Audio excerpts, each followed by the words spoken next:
Chapter 13. A Parley. I turned again and went on down towards the sea.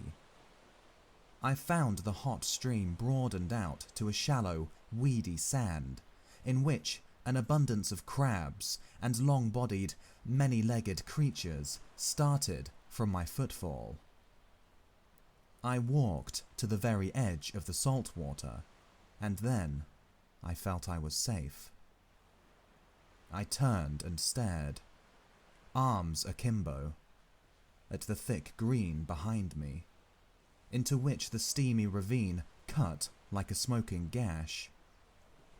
But, as I say, I was too full of excitement and, a true saying, though those who have never known danger may doubt it, too desperate to die.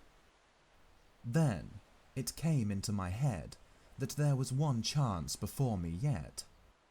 While Moreau and Montgomery and their bestial rabble chased me through the island, might I not go round the beach until I came to their enclosure, make a flank march upon them, in fact, and then, with a rock lugged out of their loosely built wall, perhaps smash in the lock of a smaller door and see what I could find, knife, pistol, or what not, to fight them with when they returned. It was, at any rate, something to try, so I turned to the westward and walked along the water's edge. The setting sun flashed his blinding heat into my eyes. The slight Pacific tide was running in with a gentle ripple. Presently, the shore fell away southward, and the sun came round upon my right hand. Then suddenly, far in front of me, I saw first one and then several figures emerging from the bushes. Moreau, with his grey staghound, then Montgomery, and two others. At that, I stopped. They saw me, and began gesticulating, and advancing. I stood, watching them approach. The two beastmen came running forward to cut me off from the undergrowth inland. Montgomery came, running also, but straight towards me. Moreau followed, slower, with the dog. At last, I roused myself from my inaction, and turned seaward, walked straight into the water. The water was very shallow at first. I was 30 yards out before the waves reached my waist. Dimly, I could see the intertidal creatures darting away from my feet. "What are you doing, man?" cried Montgomery. I turned, standing waist deep, and stared at them. Montgomery stood panting at the margin of the water. His face was bright red with exertion, his long flaxen hair blown about his head, and his dropping netherlip showed his irregular teeth. Moreau was just coming up, his face pale and firm, and the dog at his hand barked at me. Both men had heavy whips. Farther up the beach stared the beastmen. "What am I doing?" "I'm going to drown myself," said I. Montgomery and Moreau looked at each other. "Why?" asked Moreau. "Because that is better than being tortured by you." "I told you so," said Montgomery, and Moreau said something in a low tone. "What makes you think I shall torture you?" asked Moreau. "What I saw," I said. "And those yonder." "Hush!" said Moreau, and held up his hand. I will not, said I. They were men. What are they now? I at least will not be like them. I looked up, past my interlocutors. Up the beach were Emling, Montgomery's attendant, and one of the white-swathed brutes from the boat. Farther up, in the shadows of the trees, I saw my little ape-man, and behind him, some other dim figures. Who are these creatures? Said I, pointing to them and raising my voice more and more that it might reach them. They were men, like yourselves, whom you have infected with some bestial taint. Men whom you have enslaved, and whom you still fear. You who listen, I cried, pointing now to Moreau and shouting past him to the beastmen. You who listen, do you not see these men still fear you, go in dread of you? Why then do you fear them? You are many. For God's sake, cried Montgomery.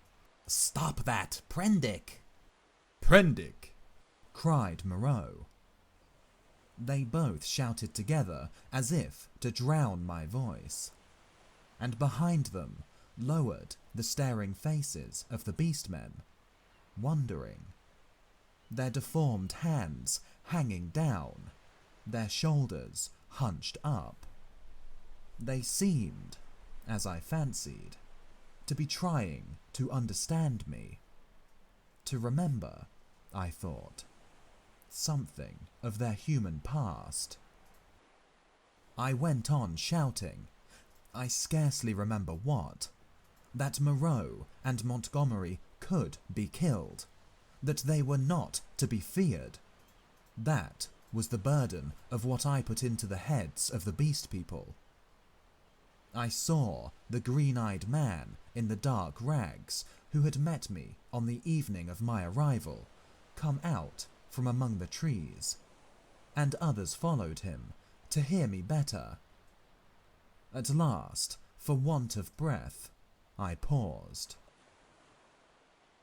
Listen to me for a moment, said the steady voice of Moreau, and then say what you will.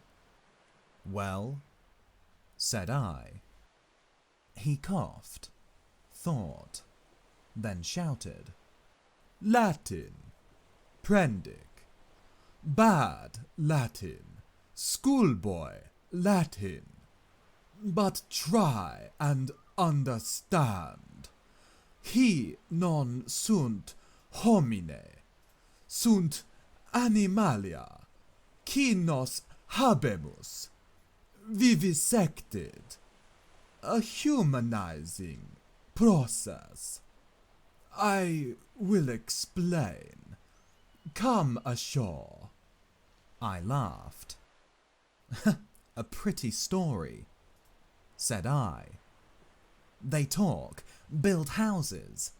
They were men. It's likely I'll come ashore. The water just beyond where you stand is deep and full of sharks. That's my way, said I, short and sharp. Presently. Wait a minute. He took something out of his pocket that flashed back the sun and dropped the object at his feet. That's a loaded revolver, said he. Montgomery here will do the same. Now, we are going up the beach until you are satisfied the distance is safe. Then, come and take the revolvers. Not I. You have a third between you. I want you to think things over, Prendick.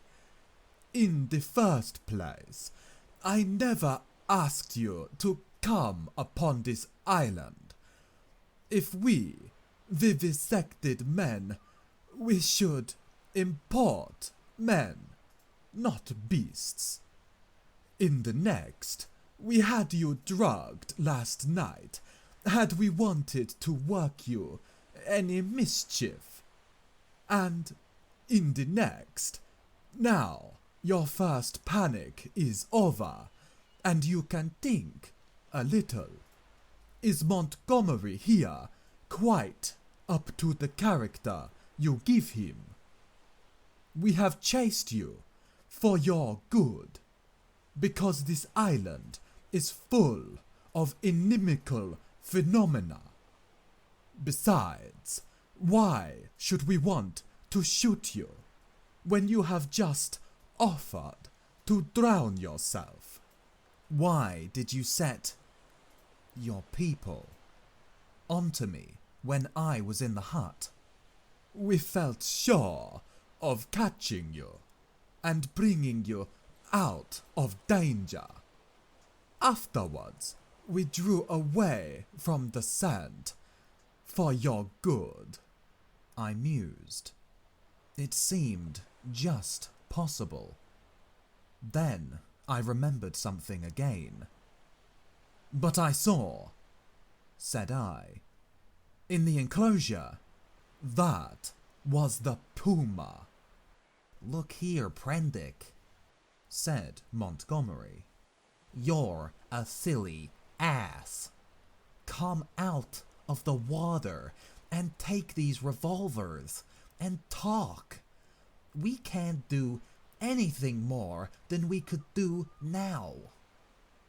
I will confess that then, and indeed always, I distrusted and dreaded Moreau.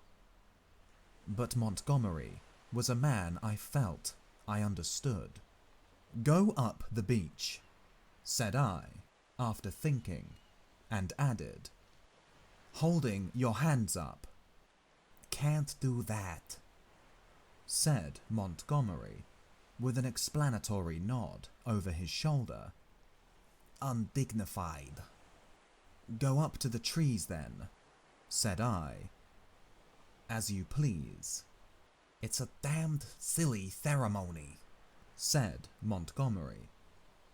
Both turned and faced the 6 or 7 grotesque creatures who stood there in the sunlight, solid, casting shadows, moving, and yet so incredibly unreal. Montgomery cracked his whip at them, and forthwith they all turned and fled helter-skelter into the trees. And when Montgomery and Moreau were at a distance I judged sufficient, I waded ashore and picked up and examined the revolvers. To satisfy myself against the subtlest trickery, I discharged one at a round lump of lava, and had the satisfaction of seeing the stone pulverized and the beach splashed with lead.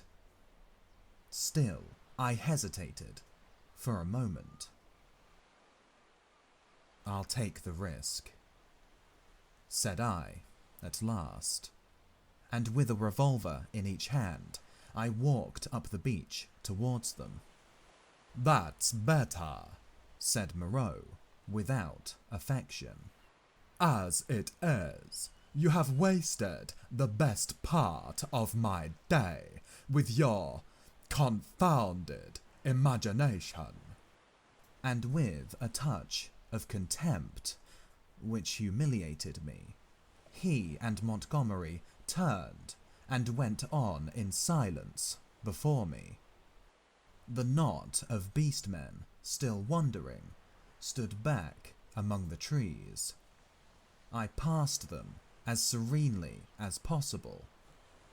One started to follow me, but retreated again when Montgomery cracked his whip. The rest stood silent, watching.